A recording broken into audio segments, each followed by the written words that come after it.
দর্শক আপনাদের সবাইকে শুভেচ্ছা আমন্ত্রণ জানাচ্ছি প্রথম আলোর আজকের বার্তা কক্ষে। আপনারা জানেন অন্তর্বর্তী সরকারের জারি করা অধ্যাদেশ বাতিল করে জাতীয় মানবাধিকার কমিশন বিল ২০২৬ পাশ হয়েছে। এটির মধ্য দিয়ে ২০০৯ সালের আইন অর্থাৎ আওয়ামী লীগের আমলের আইন ফিরছে। সংসদে অনেক সমালোচনার মধ্যে দিয়ে এটি পাশ হলো। এছাড়াও পাশ হয়েছে জুলাই যোদ্ধাদের দায় মুক্তি অর্থাৎ জুলাই গণঅভ্যুত্থান সুরক্ষা এবং দায় নির্ধারণ বিল। এছাড়াও সন্ত্রাস বিরোধী সংশোধন অধ্যাদেশ, যার ফলে আওয়ামী লীগ নিষিদ্ধই থাকছে। এসবের প্রভাব আসলে কি পড়তে যাচ্ছে, ফলাফল কি, এসব নিয়ে আমাদের আজকের আলোচনা। মানবাধিকার কমিশন কোন আমলে ফিরল? আলোচনার জন্য আমরা আমন্ত্রণ জানিয়েছি ঢাকা বিশ্ববিদ্যালয়ের ক্রিমিনোলজি বিভাগের সহযোগী অধ্যাপক উম্মে ওয়ারাকে। আর তার সঙ্গে আজকের বার্তা কক্ষে থাকছি আমি শামসুজ্জোহা।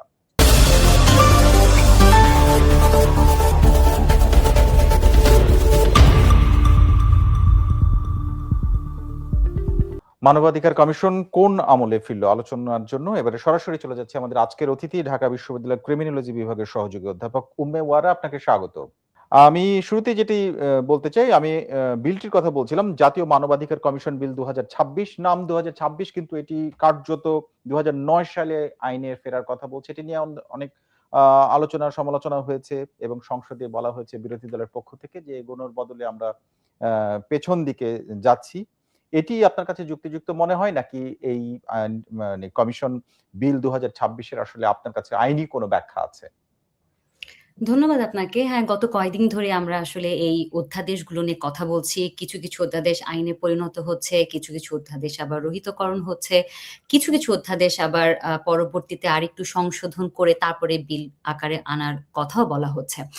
তবে মানবাধিকার কমিশন নিয়ে যে অধ্যাদেশটি হয়েছিল ২০২৫ এ সেটি কিন্তু মূলত আ মানবাধিকার কমিশনের যেই ক্ষমতা সেটিকে অনেকখানি বাড়ানোর চেষ্টা করা হয়েছিল এবং এটি যেন স্বাধীনভাবে তার কাজ করতে পারে, সেটির একটি কিন্তু চেষ্টা করা হয়েছিল। যেমন এখানে খুব গুরুত্বপূর্ণ ২ টি বিষয় আমি বলব।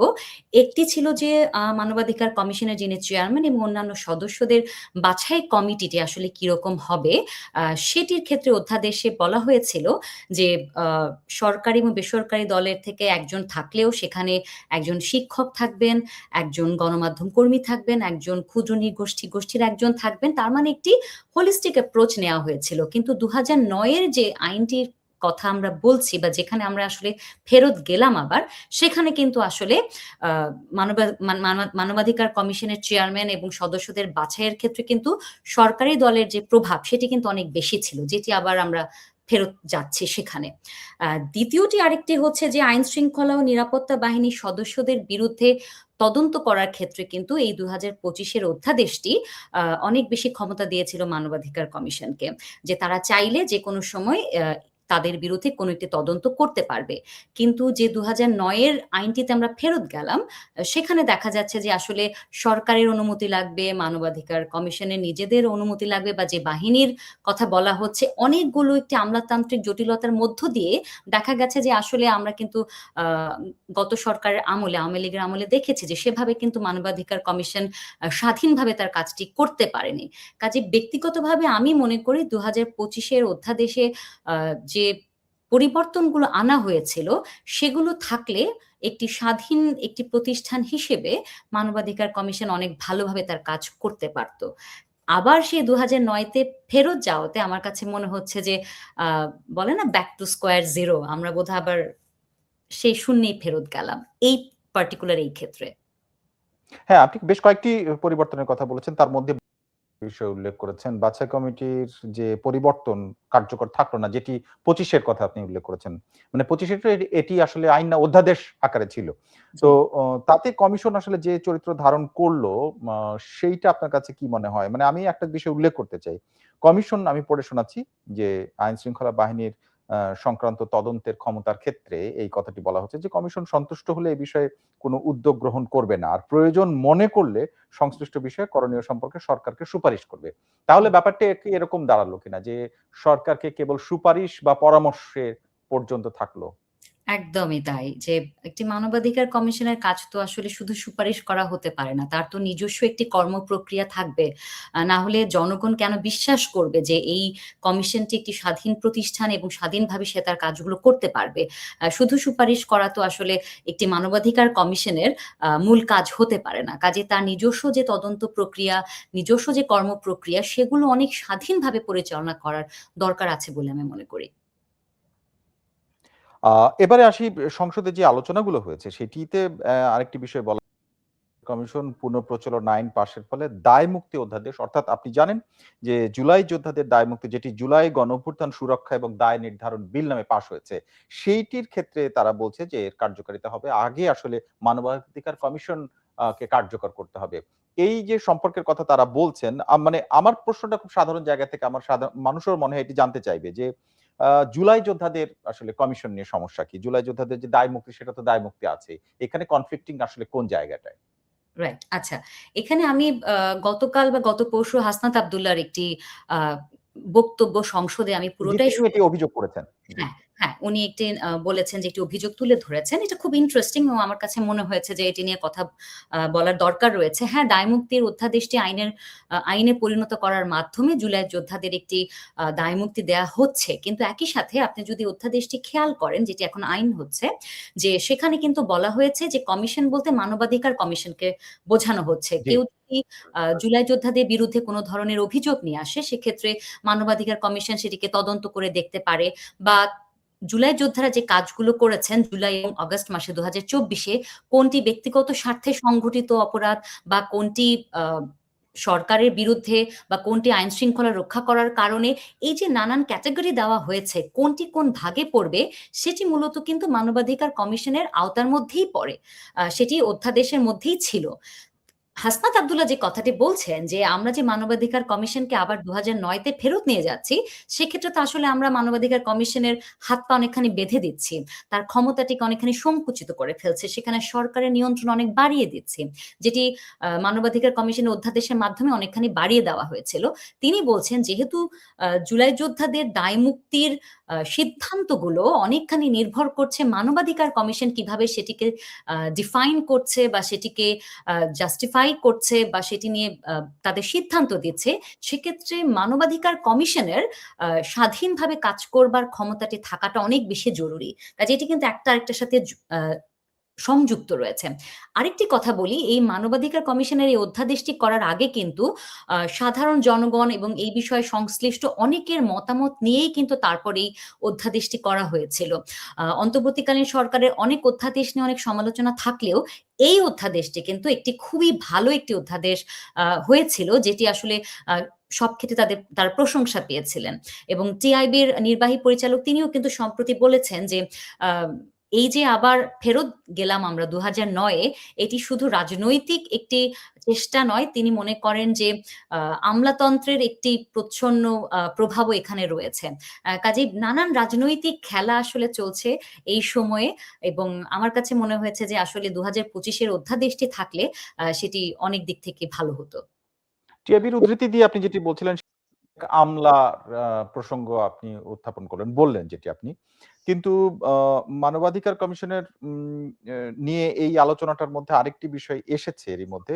সেটি হচ্ছে যে রাজনৈতিকভাবে এই পুরো কমিশনটাকে অর্থাৎ মানবাধিকার কমিশনকে ব্যবহার করা হয়। এই যে অভিযোগটা এটা বহুদিনের। এটি পুরনো। আপনার মনে হয় কিনা যে এটি ২৫ এর অধ্যাদেশ বাতিল করে ২৬ অর্থাৎ ৯ এর মতো করে পাস করে আবার ওই হাতিয়ার হবার সুযোগটা থেকে গেল। এইরকম আপনার কাছে মনে হচ্ছে কিনা? এটা আমার কাছে তো মনে হচ্ছেই। কারণ হুম, আ আমি যেটি বললাম যে ২০২৫ এ অধ্যাদেশটি সংশ্লিষ্ট অনেকের সাথে কথা বলে জনগণের মতামত নিয়ে তারপরে কিন্তু অধ্যাদেশটি করা হয়েছিল। কাজে এটির কিন্তু একটু গুণগত মান যথেষ্ট ভালো ছিল এবং ২০০৯ এর মানবাধিকার কমিশনের যে সীমাবদ্ধতাগুলো ছিল সেগুলোকে কিন্তু আ সংকুচিত করে তার ক্ষমতা বাড়িয়ে স্বাধীনভাবে কাজ করার যে ক্ষমতা, তদন্ত করার ক্ষমতা সবকিছু নিয়ে কিন্তু একটি সুন্দর একটি অধ্যাদেশ তৈরি হয়েছিল। কাজে এই যে আমরা ২০২৫ এ অধ্যাদেশটিকে আমরা বাদ দিয়ে দিলাম এবং আমি সংসদে শুনেছি মাননীয় আইনমন্ত্রী এবং সংশ্লিষ্ট ওনারা বলছিলেন যে আ এটি ভালোর জন্যই করা হয়েছে। আসলে আমার কাছে পরিষ্কার নয় যে কোন ভালোর কথা তারা বলছেন বা কার ভালোর কথা তারা বলছেন। মূলত আমার কাছে মনে হয় কেউ যখন সরকারে আসেন তখন আসলে তাদের কথা বলা, তারা যে পদক্ষেপগুলো নেন, আইনকে তারা যেভাবে ব্যবহার করতে চান, সেটা আসলে আমার কাছে মনে হচ্ছে মোর অর লেস খুব একটা পার্থক্য নাই। তবে আমরা এই নতুন সরকারের কাছে আমাদের আশা অনেক ছিল। নির্বাচনের আগে আমরা যদি বিএনপির ইশতেহারের কথা বলি, সেখানে তারা বারবার বলেছেন তারা স্বাধীনভাবে মত প্রকাশের অধিকার নিশ্চিতের কথা বলেছেন। তারা ঐক্যবদ্ধতার কথা বলেছেন, আইনি সুশাসনের কথা বলেছেন। কিন্তু মানবাধিকার কমিশন একটি খুব গুরুত্বপূর্ণ একটি জায়গা। এবং সেই জায়গায় আমরা ২০২৫ এ অধ্যাদেশটি তারা কেন বাদ দিয়ে দিলেন এবং আবার সে ২০০৯ এ ফেরত চলে গেলেন, এটার আমার মনে হয় ভালো কোনো উত্তর আমরা তাদের কাছ থেকে পাইনি। এবার জুলাই যোদ্ধাদের দায় মুক্তি প্রসঙ্গে আসি। জুলাই গণঅভ্যুত্থান সুরক্ষা এবং দায় নির্ধারণ এই নামের যে বিলটি। এখানে এই অধ্যাদেশে আসলে আইনে পরিণত হলো। এটি পাস হয়ে গেছে। পাস না হওয়ার খুব একটা কারণও নাই এই সংসদে যারা বসেছেন। এর মধ্যে কি আছে এবং এটা মানে জরুরি কেন? এটি তো মানে জরুরি হয়ে পড়ল কেন? কোন সময়ের কথা বিবেচনা করে? আচ্ছা, খুবই ভালো প্রশ্ন যে কেন আসলে এটা জরুরি জি, হলো? আসলে হুম, আমরা কিন্তু দায় মুক্তি দেখেন কথাটার মধ্যে কিন্তু দায় কিন্তু রয়েই গেল, তাই না?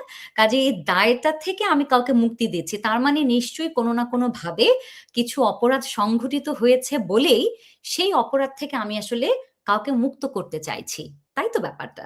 জি, বাংলাদেশের ইতিহাসে যদি আপনি দেখেন আমরা ১ম এ ১৯৭৩ সালে মুক্তিযোদ্ধাদের ক্ষেত্রে যে দায় মুক্তির যে আদেশটি দেয়া হলো। জি, জি। তারপরে আপনার ১৯৭৫ সালে এর আগে রক্ষী বাহিনীকে তাদের সকল কার্যকরকে আইনগতভাবে সিদ্ধ করবার জন্য একটি অধ্যাদেশ হলো। ২য় বারের মতো। জি। জি, ১৯৭৫ সালে আবার শেখ মুজিবুর রহমানকে সপরিবারে হত্যা করার পরে খন্দকার মোশতাকের আমলে ইনডেমনিটি অধ্যাদেশ আবার হলো। কিন্তু যে কথাটি বলতে চাইছি যে, যখনই কোনো দায়মুক্তির অধ্যাদেশ, আদেশ বা আইন হয়েছে, পরবর্তী কোনো সরকারের আমলে গিয়ে কিন্তু সেটি বাতিল হয়েছে। মোটা দাগে আমরা কিন্তু সেটিই দেখি যে, হয় আদালত দ্বারা সেটি চ্যালেঞ্জড হয়েছে, অসাংবিধানিক ঘোষণা হয়েছে। যেমন হুম, ২০০৩ সালে অপারেশন ক্লিন হার্ট যৌথ বাহিনীকে যে দায়মুক্তি দেওয়া হয়েছে, সেটি কিন্তু ২০১২ তে গিয়ে একটি রিট হয়েছে এবং ২০১৫ তে গিয়ে কিন্তু বলা হয়েছে যে এই দায়মুক্তির অধ্যাদেশটি একটি অসাংবিধানিক অধ্যাদেশ। আবার ধরুন ১৯৭৫ সালে যে ইনডেমনিটি দেওয়া হয়েছে, আম আওয়ামী লীগ যখন ক্ষমতায় আসলো তারা কিন্তু সেই অধ্যাদেশটিকে বাতিল করে দিল। পরবর্তীতে আইন হয়েছিল জিয়াউর রহমানের আমলে। সে আইনটিকে কিন্তু বাতিল হয়ে গেল এবং শেখ মুজিবুর রহমানকে হত্যার এবং তার পরিবারকে হত্যার যে আ মামলা সেগুলো শুরু হলো এবং পরবর্তীতে অনেকের ফাঁসি, যাবজ্জীবন সেটিও হয়েছে। কাজেই যে কথাটি আমি বলতে চাইছি যে দায় মুক্ত করার এই প্রয়াসগুলো আসলে আ দীর্ঘমেয়াদে আসলে কাজে লাগে না। কাজেই জুলাই যোদ্ধাদের ক্ষেত্রেও তাদের মূল যে বিষয়টি ছিল যে আ ৫ অগাস্টের পরে আমরা জানি যে পুলিশ হত্যা থেকে শুরু করে বিভিন্ন জায়গায় অনেক ধরনের ভাঙচুর, থানা পোড়ানো, অনেক ঘটনা আচ্ছা, প্রথমত একটি একটি জিনিস, একটি হচ্ছে যে জুলাই যোদ্ধা কারা এই সংজ্ঞা নির্ধারণ করা হয়েছে কিনা এবং জুলাই যোদ্ধার এই যে দায় থেকে যে দায় থেকে মুক্ত করা হলো সেই দায়গুলো আসলে কত তারিখ পর্যন্ত এর আওতায় থাকবে? এটি ৫ই আগস্টের পরে গণ্য করা হবে কিনা? নাকি ৫ আগস্ট পর্যন্ত? রাইট। এই বিষয়টি আসলে ব্যাখ্যা আছে কিনা? জি, ব্যাখ্যা আছে তবে আমার মনোপুত হয়নি আসলে এই অধ্যাদেশে যেভাবে এটিকে ব্যাখ্যা করা হয়েছে। ছোট করে বলি যে ১ম এ আপনি যেটি বললেন যে আ গণ অভ্যুত্থানকারী আসলে কে? সেটিকে হুম, আসলে সংজ্ঞায়িত করা হয়েছে কিনা? হুম, আমি অধ্যাদেশটি পড়ছিলাম সেখানে বলা হয়েছে যে গণ অভ্যুত্থানকারী অর্থ জুলাই গণ অভ্যুত্থানের পক্ষে অংশগ্রহণকারী ব্যক্তি। দেখুন এটা খুবই অস্পষ্ট একটি কথা। অংশগ্রহণকারী একজন ব্যক্তি। এটা তো যে কেউ যে দাবি করতে কেউ পারে। হতে পারেন। সরাসরিভাবে যিনি অংশগ্রহণ করেছেন আমরা যারা চিনি হাসনাত আব্দুল্লাহ, নাহিদ ইসলাম থেকে শুরু করে যারা সম্মুখ সারির নেতা ছিলেন। আবার অনেকেই বুদ্ধিবৃত্তিকভাবে আ সহযোগিতা করেছেন, অনেক বিভিন্নভাবে সহযোগিতা করেছেন। কাজেই অংশগ্রহণকারী ব্যক্তি এটা খুবই অস্পষ্ট একটি সংজ্ঞা এবং এটি আমার কাছে একেবারে ভালো কোনো সংজ্ঞা মনে হয়নি। দ্বিতীয়ত যেটি আপনি সময়সীমার কথা বলছিলেন, হুম, সেখানে বলে দেওয়া আছে জুলাই এবং অগাস্ট মাস। যদিও আমরা জানি যে বৈষম্য বিরোধী আন্দোলনটি শুরু হয়েছে জুলাইয়ের মাঝামাঝি এবং আ অগাস্টের ৩ এ গিয়ে আসলে নাহিদ ইসলাম ১ম কিন্তু বলেছিলেন সরকার পতনের একটি এক দফা। জি। কিন্তু তারা বলছেন যে পুরো জুলাই, অগাস্ট, জুলাইয়ের ১ থেকে অগাস্টের ৩১ এই পুরো টাইম ফ্রেমটিকে আসলে তারা এই তাহলে দায়মুক্তির জুলাই আগস্টকে যদি ধরা হয় ৩১ তারিখ পর্যন্ত হয় আগস্ট মাসের। এরপরে অনেক হত্যাকাণ্ড ঘটেছে। অনেক মব তৈরি হয়েছে যেটা ৮ তারিখের পরে অর্থাৎ সরকার গঠনের পরেও। হুম। সেগুলো আসলে এই দায় মুক্তির মধ্যে পড়বে কিনা এবং এইটা যদি পড়ে তাহলে প্রশ্নের বুদ্ধ হবে কিনা? আপনার কাছে কি মনে হয়? হ্যাঁ, প্রথমত তারা এই দায়মুক্তি চাইছেন বলেই তো তারা জুলাই, অগাস্টকে করেছেন। আদারওয়াইজ তো তারা ৫ অগাস্ট পর্যন্ত বলতে পারতেন। সেটা জি। কেন বললেন না? কারণ তারা বলেছেন, কারণ জানেন যে ওই সময় এমন কিছু ঘটনা ঘটেছে যেগুলোর প্রমাণ রয়ে গেছে, ডকুমেন্টেড আছে, যেটির কারণে পরবর্তীতে তাদের বিচার হতে পারে। সে কারণেই তো তারা জুলাই ১ থেকে অগাস্টের ৩১ পুরো সময়টিকে তারা এই দায়মুক্তির আওতায় নিয়ে এসেছেন।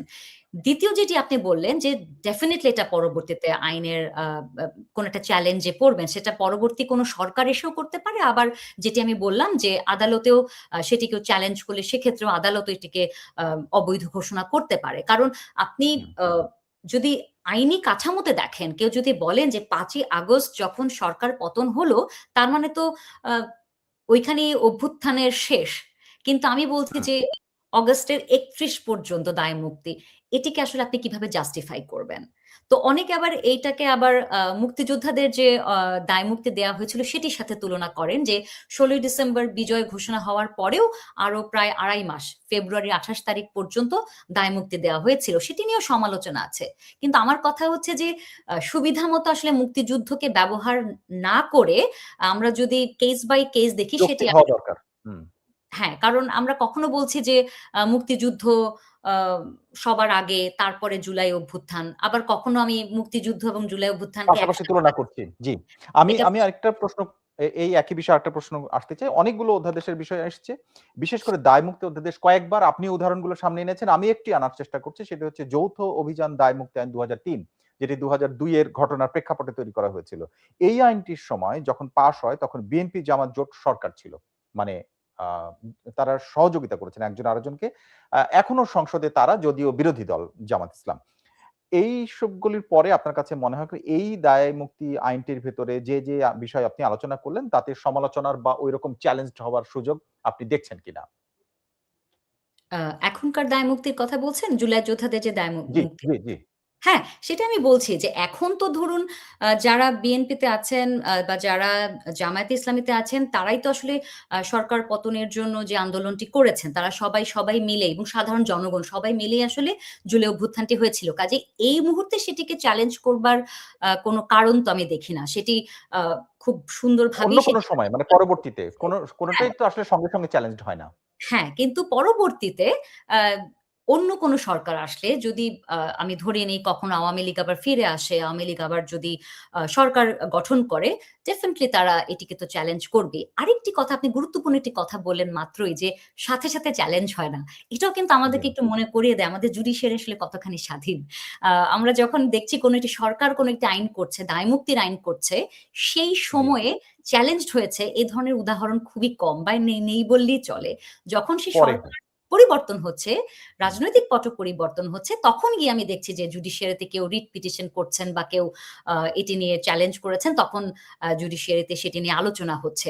এটিও বোধহয় আমাদের একটি আমি বলব যে এটি দুঃখের বিষয় যে আসলে আমাদের জুডিশিয়ারিকে আমরা যতটাই আলাদা বলছি বা বলি, সেটি আসলে কতখানি স্বাধীনভাবে আসলে কাজ করতে পারে। আমরা আলোচনার অনেকটা এগিয়ে আসছি শেষের দিকে। আমি আরেকটি প্রসঙ্গে যেতে চাই। সেটি হচ্ছে আপনি জানেন সন্ত্রাস বিরোধী সংশোধন বিল যেটি পাস হয়েছে। এরই মধ্যে এটিও পাস না হওয়ার খুব একটা কারণ ছিল না। এটি মানে যারা সংসদে আছে খুব সহজেই পাস হওয়ার কথা সেটিই হয়েছে। মানে মূলত আওয়ামী লীগ নিষিদ্ধই থাকছে এই আইনটি পাসের মাধ্যমে। এটি তো? আ মানে কোন অধ্যাদেশ পাস হচ্ছে আর কোন অধ্যাদেশের ক্ষেত্রে বিরোধিতা হচ্ছে। এক্ষেত্রে বিএনপির সংখ্যাগরিষ্ঠতাটা ম্যাটার করছে কিনা? বিএনপির সংখ্যাগরিষ্ঠতা থাকার কারণেই আ আপনার মানবাধিকার কমিশন বিল আ অধ্যাদেশটা আইনে পরিণত হয়নি। কিন্তু বিএনপির সংখ্যাগরিষ্ঠতা থাকার কারণে আওয়ামী লীগ নিষিদ্ধ সেটি তাদের সহজ হয়েছে। মানে এই সমীকরণ কিনা? রাইট। হ্যাঁ, একটা তো ২/৩ যেহেতু আছে বিএনপির তো এটা একটা ডেফিনিটলি এটা সুবিধা। এটা যেকোনো রাজনৈতিক দলের জন্য, যেকোনো সরকারের জন্য। তাদের যখন ২/৩ কণ্ঠভোট তারা সংসদে পাবেন, তারা ডেফিনিটলি তাদের পছন্দ মতো তারা কিন্তু সেই তারা যেটি চাইছেন সেটিই হবে। কিন্তু একই সাথে কিন্তু একটি অধ্যাদেশ আইনে পরিণত হওয়ার আগে কিন্তু সময় দেওয়া হয়। ফার্স্ট রিডিং থাকে, সেকেন্ড রিডিং থাকে। আমার কাছে মনে হয়েছে যে জামায়াতে ইসলামী যেহেতু এর আগে এইভাবে প্রধান বিরোধী দল হিসেবে সংসদে কখনো বসেনি। আমার কাছে মনে হয়েছে যে তাদের কোথাও একটু প্রস্তুতির একটু অভাব রয়েছে বা পুরো সংসদীয় যে ব্যবস্থা সেটিকে আত্মস্থ করে তারপরে সংসদে নিজেদেরকে উপস্থাপন করা, বক্তব্য উপস্থাপন করা বা কখন কোন কাজটি করবেন, এটি তো খুব একদম নিয়ম বাঁধা তো সংসদে। আমার মনে হয়েছে সে জায়গায় গিয়ে তারা একটু হোঁচট খাচ্ছে, যেটা আমি কিন্তু মনে উম্মে ওয়ারা এখানে আরেকটি প্রশ্ন এসে যে আপনি নিশ্চয়ই জানেন যে সংসদে এই অধ্যাদেশগুলো পাস করার ক্ষেত্রে সময়ের বাধ্যবাধকতা রয়েছে। সেইটাও তো সংসদ পরিচালনা যারা করছেন তাদের ক্ষেত্রে বিবেচনার বিষয় কিনা? ডেফিনিটলি এটা তো ৩০ দিনের মধ্যে ১ম যখন সংসদ বসতো তার ৩০ জি, দিনের মধ্যেই যেকোনো অধ্যাদেশগুলোকে আসলে তার সুরাহা করতে হবে। হয় সেটি জি। আইনে পরিণত হবে অথবা সেটি বাতিল হবে। এটা তো একটা বাতিল চাপ হবে একটা কিছু হবে। আছেই। সবাই একটা হুড়োহুড়ি করে প্রতিদিন দেখবেন যে ৮ থেকে ১০ টা অধ্যাদেশের সিদ্ধান্ত নেয়া হয়ে যাচ্ছে। ডেফিনিটলি এটা একটা চাপের মধ্যে তো সবাই আছে। কিন্তু আপনি যেটি বলছিলেন যে আওয়ামী লীগ যে নিষিদ্ধই থাকছে, সেটি আমি একটু বলতে চাই। আমি বিএনপির নির্বাচনী ইশতেহারগুলো একটু পড়ছিলাম। আমি যদি ২-১ টি আপনাকে বলি যে ইশতেহারে স্পষ্ট করে বলা আছে বিএনপি প্রতিশোধ নয়, ন্যায় ও মানবিকতার রাজনীতিতে বিশ্বাস করে। বিএনপি বলেছে অন্তর্ভুক্তিমূলক ও সম্প্রীতিমূলক জাতি গড়ে তোলা হবে। বিএনপি বলেছে ট্রুথ অ্যান্ড হিলিং কমিশন গঠন করা হবে। এবং শুধু তাই নয়, আওয়ামী লীগ সরকার পতনের পরে আ আ বেগম খালেদা জিয়া ৭ই আগস্ট ১ম তিনি একটি ভার্চুয়াল ভাষণে তিনি বলেছিলেন, "ধ্বংস নয়, প্রতিশোধ নয়, প্রতিহিংসা নয়। আসুন ভালোবাসা, শান্তি ও জ্ঞানভিত্তিক সমাজ গড়ে তুলি।" এছাড়া নির্বাচনের আগে মাননীয় প্রধানমন্ত্রী টাইমকে একটি ইন্টারভিউ দিয়েছিলেন। সেখানে উনি কিন্তু বলেছিলেন যে এভাবে সরকার কোনো দলকে আসলে নিষিদ্ধ করার পক্ষে তিনি নন। এবং মির্জা ফখরুল আলমগীরও একটি ডেইলি স্টারের কি ২০২৫ এর একটি সাক্ষাৎকার দেখলাম। সেখানে তিনি বলেছেন যে জনগণই আসলে এই ধরনের সিদ্ধান্ত নেবে। কাজেই আমার না, কাছে বিভিন্ন সময় বলেছেন। বিভিন্ন সময় তারা সাক্ষাৎকারে বলেছেন, বক্তৃতায় বলেছেন এবং তাদের যে নির্বাচনী ম্যানিফেস্টো সেখানেও তারা বলেছেন। প্রশ্ন জি। হচ্ছে তারপরেও আপনার মানে সরাসরি এই প্রশ্নটা যে সন্ত্রাস বিরোধী সংশোধন বিল যেটি পাস হয়েছে এটি আওয়ামী লীগকে টার্গেট করে কিনা এবং কোন দল নিষিদ্ধের পক্ষে না হলেও এই আইনটি পরবর্তীতে মানে যেমন অন্য আইন চ্যালেঞ্জড হয় না ইমিডিয়েট সেইরকম অনেক পরে আবার এটা বুমেরাং হয়ে যেতে পারে কিনা? মানে এই দলগুলোরও কাঁধে আসতে পারে কিনা সেই রেওয়াজ তৈরি হলে? ডেফিনিটলি। আমাদের মূলত আপনার ১ম প্রশ্নের উত্তর দেই, ডেফিনিট এটা আওয়ামী লীগকে ভিত্তি করেই তো হয়েছে। কারণ এখন তো আওয়ামী লীগই অন্তর্বর্তীকালীন সরকার আওয়ামী লীগের কার্যক্রম নিষিদ্ধ করেছে। আগে এই সন্ত্রাস বিরোধী আইনের আওতায় ছিল যে কোনো একটি দলকে নিষিদ্ধ করা হবে। কিন্তু অন্তর্বর্তীকালীন সরকার আবার সেটিকে বাড়িয়ে বলল শুধু সে দলটিকে নিষিদ্ধ করা হবে না, সেই দলের সকল কার্যক্রম নিষিদ্ধ করা হবে এবং সেই দলের পক্ষে বা সমর্থনে সামাজিক যোগাযোগ মাধ্যমে, গণমাধ্যমে কোথাও কোনো ধরনের প্রচারণা নিষিদ্ধ করা হলো। এটা একদিকে যেমন যেকোনো মানুষের স্বাধীনভাবে মত প্রকাশের অধিকারকে আসলে খর্ব করা হলো, ঠিক তেমনি আপনি যেটি বললেন যে এটি পরবর্তীতে আসলে বুমেরাং হয়ে ফিরে আসবে কিনা? এটির উত্তর তো আসলে আমাদের রাজনীতির পেছনের দিকে যদি আমরা তাকাই, বেশ কয়েকবারই তো আসলে বিভিন্ন রাজনৈতিক দল নিষিদ্ধ হয়েছে। আওয়ামী লীগ সরকার পতন হওয়ার ঠিক আগে তারা জামায়াত ইসলামীকে নিষিদ্ধ করেছিল। আ তাতে কি কোনো লাভ হয়েছে? জামায়াত ইসলামী এখন বিরোধী দল। ঠিক তেমনি আওয়ামী লীগকে এখন যেভাবে তার কার্যক্রমকে নিষিদ্ধ করা হয়েছে, সেটি আসলে দীর্ঘমেয়াদে আমার মনে হয় না যে আওয়ামী লীগ একেবারেই বাংলাদেশ থেকে মানে মিশে যাবে বা নিশ্চিহ্ন হয়ে যাবে এবং কোনো রাজনৈতিক দলই সেটা হয় না। এবং আপনি যদি হ্যাঁ, ইউরোপ অন্যান্য দেশের উদাহরণ সেটার উদাহরণ আছে। সেটার উদাহরণ আপনি জামাত ইসলামকে দিয়েছেন। এখন হুম, আমার বিষয় হচ্ছে যে কোন দল নিষিদ্ধ হবে কি হবে না এটি নিয়ে যেটি কথা বলা হচ্ছে একেবারে ভাষাটা এরকম। কোন ব্যক্তি বা সত্তাকে নিষিদ্ধের পাশাপাশি কার্যক্রম নিষিদ্ধের বিধান। এই জিনিসটি ছিল না আগে তত্ত্বাবধায়ক মানে অন্তত অন্তর্বর্তীকালীন সরকার হুম, তারা এটি প্রচলন করেছে এবং হুম। এটাকে এখন এন্ডোর্স করা হচ্ছে। আমার প্রশ্ন হচ্ছে যে সম্পূর্ণ নিষিদ্ধ অথবা কার্যক্রম নিষিদ্ধ যাই বলুন মানে তাদেরকে দল নিষিদ্ধ এটি হচ্ছে মানে মূল হুম, বিষয়টি। এই হুম। বেড়াজালে যে আটকে ফেলা সেটার মধ্যে তাহলে বাংলাদেশের নতুন একটা সংস্কৃতির মধ্যে ঢুকলো যে আ অপছন্দের দল আগে আমরা দেখতাম দেশের বাইরে থাকে, গুম হয় এরকম ধরনের বিষয়। এখন কি তার আমরা এটা দেখতে থাকবো যে এই বেড়াজালে আটকে ফেলে নতুন একটা দল আসবে ক্ষমতায়, তারা তার বিরোধী দলকে নিশ্চিহ্ন করবে। মানে নিশ্চিহ্ন বলতে তাদেরকে আইনিভাবে কার্যক্রম নিষিদ্ধ করে দিবে। এটা? ডেফিনিটলি। আমি তো সেটাই আপনাকে বললাম যে বিএনপির নির্বাচনী ইশতেহারগুলো যদি আমরা দেখি, যেটিকে বিশ্বাস করে সাধারণ জনগণ আসলে জি। বিএনপিকে আ নির্বাচনে জিতিয়েছে, নির্বাচন পরবর্তী সময়ে বিএনপি সরকার গঠন করেছে। এখন যদি সেই প্রতিশ্রুতিগুলোর সাথে তাদের এখনকার পদক্ষেপের মিল খুঁজে না পাওয়া যায়, সেটি কিন্তু একটা খুবই দুঃখজনক ব্যাপার হবে। বিএনপি সরকার গঠন করেছে ২ মাসের মতো, আমি এখন আশা রাখতে চাই। কিন্তু আসলে এই ধরনের কিছু সিদ্ধান্ত আসলে খুব একটা আশাবাদী আমাদের করেও না। যেটি আপনি মাত্রই বললেন যে, আমার যে দলটিকে পছন্দ হচ্ছে না, ডেফিনিটলি আওয়ামী লীগ সরকারের আমলে বিএনপিকে অনেক বেশি শোষণ নিপীড়নের সম্মুখীন হতে হয়েছে। সেটি একেবারে আমরা সবাই জানি। কিন্তু বিএনপি এসে যদি সেই একই কাজ করলো যে একটি দলের সমস্ত কার্যক্রমকে নিষিদ্ধ করে দিল, আসলে সেটি আসলে তো প্রতিশোধ হয়ে গেল। সেটি তো আসলে তাহলে আমরা যে ট্রুথ এবং রিকনসিলিয়েশন এর কথা বলছি, আমরা যে অন্তর্ভুক্তিমূলক একটি দেশের কথা বলছি, সেই বার্তা তো আসলে দেয় না। এবং সাধারণ মানুষের মধ্যে আপনি দেখবেন যেটি নিয়ে কিন্তু অনেক আলোচনা সমালোচনা হচ্ছে যে এই ধরনের একটি কঠোর পদক্ষেপ কেন আমরা নিলাম, বা আমরা কি এক্ষেত্রে আসলে সাধারণ জনগণের মতামতটি আসলে আমরা নিয়েছি কিনা। এটি তো সংসদে দাঁড়িয়ে তারা একটি সিদ্ধান্ত নিয়ে দিলেন, কিন্তু সাধারণ মানুষ আসলে কি চায়? আওয়ামী লীগের যারা সমর্থকরা আছেন, যারা কর্মীরা আছেন, তারা আসলে কি চায়? তাদের স্বাধীনভাবে মত প্রকাশের অধিকারের আসলে কি হবে? এটি তো আমাদের সাংবিধানিক মৌলিক অধিকার। কিন্তু আপনি বলছেন আমি আওয়ামী লীগের পক্ষে বা সমর্থনে কোনো কথাও বলতে পারব না। কাজেই এটি তো আসলে গণতন্ত্রের বার্তা দেয় না। এটি তো আসলে অন্তর্ভুক্তিমূলক একটি দেশের রাষ্ট্র ব্যবস্থার কথা আসলে বলে না। কাজেই এছাড়াও আরো অনেক ঘটনা ঘটেছে যে আরো অনেক মতামত দেওয়ার ভিত্তিতে আপনার মামলার বাইরেও, মামলা বা আইনি প্রক্রিয়ার বাইরেও অনেক ঘটনা ঘটেছে, যেটাকে মবের বাইরেও অনেক সামাজিক যেটা কিছুটা কমেছে হয়তো, কিন্তু ঘটেছে বা ঘটছে। এখন প্রশ্ন হচ্ছে যে কোন যেমন দায় মুক্তির বিষয়টি বা দল নিষিদ্ধের দল, যেটি নিয়ে আমরা এখন আলোচনা করছি, সন্ত্রাস বিরোধী সংশোধন, এই সমস্ত পাস হচ্ছে, কিন্তু বিচার বিভাগের ক্ষেত্রেও কোনটা পাস হয়নি, বাতিল করা হয়েছে অধ্যাদেশ, এবং হুম। মানবাধিকার কমিশনের ক্ষেত্রে অধ্যাদেশ পাস হয়নি। এই বিষয়টি কি আসলে আপনার মনে হয় যে শুধুই বিএনপির রাজনৈতিক দর্শন বা এখনকার ইচ্ছার কারণে, মানে সংসদে তারা প্রধান দল বা সরকারি দল জন্য সেই সুবিধাটাই আসলে তারা উপভোগ করতে আসলে চাচ্ছে? আমি যেটি ১ম এ এরকম বলেছি, সরল একটা জায়গায় পৌঁছা যাচ্ছে কিনা? হ্যাঁ, যেটি ১ম এ বলছিলাম যে যখন কেউ সরকার গঠন করেন এবং ২/৩ মেজরিটি নিয়ে, তখন আসলে তাদের আ যে বডি ল্যাঙ্গুয়েজ, তাদের যে কথার যে আ কি বলবো এটাকে এক্সপ্রেশন, তাদের কাজের যে হ্যাঁ। এক্সপ্রেশন, এটি আসলে আ একটা নির্দিষ্ট ছাঁচে ফেলা যায়। খুব একটা আ ভিন্ন আমার কাছে মনে হয় না। যেটা আমি মাত্রই বললাম যে মাত্র ২ মাস হয়েছে। আমি এখনই খুব রূঢ় কোনো মন্তব্য করতে চাই না। কিন্তু যেহেতু তাদের ২/৩ জোরটি রয়েছে, কাজেই বিএনপির এটি একটি বলে না যে একটি শক্তির সাথে তো আসলে দায়িত্বও আসে। তারা যেহেতু ২/৩ বেশি রয়েছেন, ঠিক একইভাবে এটি কিন্তু তাদের একটি গুরু দায়িত্ব যে তারা যেহেতু একটি অভ্যুত্থানের পরে একটি অন্তর্বর্তীকালীন সরকার যাওয়ার পরে একটি নির্বাচিত সরকার এলো, এটি কিন্তু তাদের একটি দায়িত্ব যে আসলে তারা গণতন্ত্রকে, অন্তর্ভুক্তিমূলক রাষ্ট্র ব্যবস্থাকে কিভাবে জনগণের কাছে তুলে ধরবে। জনগণের যে সাংবিধানিক অধিকার সেগুলোকে তারা কিভাবে প্রতিষ্ঠা করবে।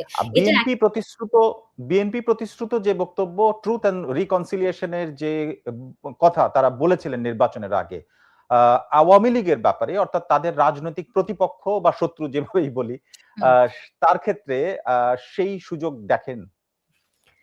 আ আমি তো একটু আগে বললাম যে আমি আসলে দেখি না। কারণ আপনি যখন একটি রাজনৈতিক দলকে নিষিদ্ধ ঘোষণা করে দিচ্ছেন, তার সমস্ত কার্যক্রমকে নিষিদ্ধ করে দিচ্ছেন, ডেফিনিটলি এরপরেও তো আসলে আওয়ামী লীগের যারা কর্মী আছেন, যারা সমর্থক আছেন, তারা বিভিন্ন সময় বিভিন্ন ধরনের কার্যক্রম করতে চাইবেন। তখন দেখা যাবে আবার তাদেরকে মামলার আওতায় নিয়ে আসা হবে।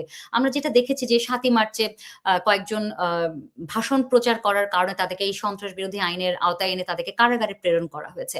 কাজে এটিও একটি আমার কাছে মনে হয় যে ডিলেমার মধ্যে আমরা পড়ে গিয়েছি যে কোনটিকে আমরা আওয়ামী লীগের কার্যক্রম বলব, আর কোনটিকে আমরা সবার মুক্তিযুদ্ধের দেশের সকল মানুষের কার্যক্রম বলব। মানে জয় ৭ই বাংলা মার্চ স্লোগান থেকে মুক্তিযুদ্ধ শুধু নাকি আমি আওয়ামী লীগের কার্যক্রম, সেটির আসলে মানে সমস্যা আসলে বিচার বিশ্লেষণ করার ক্ষেত্রে। কারণ যাকে গ্রেপ্তার করা হয়েছিল তাকে জামিন পর্যন্ত দেওয়া হয়নি এখন। উম রাইট। তো আমার সেটি আমি বলছি। আমরা আলোচনার শেষের দিকে এবার একটি মানে পরিস্থিতি বলতে চাই। আমরা আজকে তো অনেকগুলো মানবাধিকার কমিশন, মানে মানবাধিকার পরিস্থিতি, বাস্তবতা, আইন এগুলো নিয়ে কথা বলেছি। আমি একটা পরিস্থিতির কথা আপনাকে বলতে চাই। এটি আমার শেষ প্রশ্ন। সাবেক স্পিকার শিরীন শারমিন চৌধুরীকে গ্রেপ্তারের যে প্রক্রিয়া বা ধরন, যেভাবে আদালতে নেয়া হলো, এগুলো নিয়ে যে ধরনের আলোচনা হয়েছে বা হচ্ছে, আপনি নিশ্চয়ই সামাজিক মাধ্যমেও দেখেছেন, গণমাধ্যমের বাইরে। এটি আ আ বিশেষভাবে আপনার কাছে উল্লেখ করছি, কারণ অন্তর্বর্তী সরকারের আমলের যে প্রক্রিয়া, সেগুলোর সমালোচনা একরকম, কিন্তু এখনকার সমালোচনাটা বিএনপির কাঁধে পড়বে। তো আপনার কাছে কি মনে হয় যে এই প্রক্রিয়াটি বিএনপি মানবাধিকার পরিস্থিতির ক্ষেত্রে কোনো পার্থক্য দেখেন কিনা বিএনপি এবং অন্তর্বর্তীকালীন সরকারের? এটা একেবারেই আমি যদি এক কথায় ১ম এ বলি যে এটা খুবই জি। হতাশাজনক একটি কাজ হয়েছে।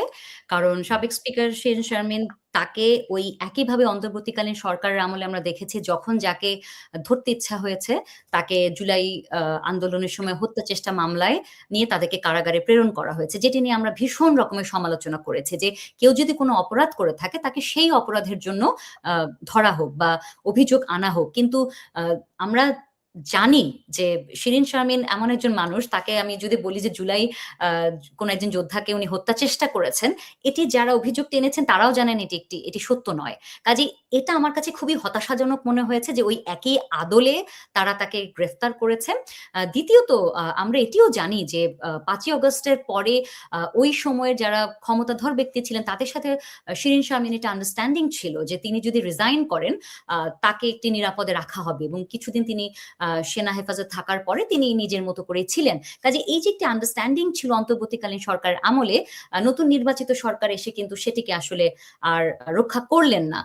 কাজে আমার কাছে মনে হয়েছে যে এটি আসলে কোনো ভালো বার্তা তো দেয়ই না এবং আমাদের সিআরপিসিতে ক্রিমিনাল প্রসিডিউর এ কিন্তু বলা হয়েছে যে কাউকে কেউ যদি জামিন অযোগ্য অপরাধও করে থাকে, তিনি যদি নারী হন, তিনি যদি অসুস্থ হন, তিনি যদি শিশু হন, তিনি যদি গর্ভবতী হন, তিনি যদি বৃদ্ধ কেউ হন তাহলে কিন্তু চাইলে আদালত তার জামিন মঞ্জুর করতে পারেন। কাজেই এইরকম সুস্পষ্ট আইন থাকার পরেও তাকে কারাগারে প্রেরণ করা এবং জুলাই যোদ্ধা কাউকে হত্যা চেষ্টা মামলায় তাকে এই পুরো প্রক্রিয়াটির মধ্যে নিয়ে যাওয়া, এটা সাধারণ জনগণ হিসেবে আমার জন্য খুবই হতাশাজনক এবং আমার কাছে মনে হয়েছে যে বিএনপি সরকারের ১ম ৬ মাস, ১ম ৩ মাসের আমলনামায় তারা যখন একটু পেছনে ফিরে তাকাবেন, আমার মনে হয় তাদেরও মনে হবে যে এটি তাদের একটি ভুল সিদ্ধান্ত ছিল।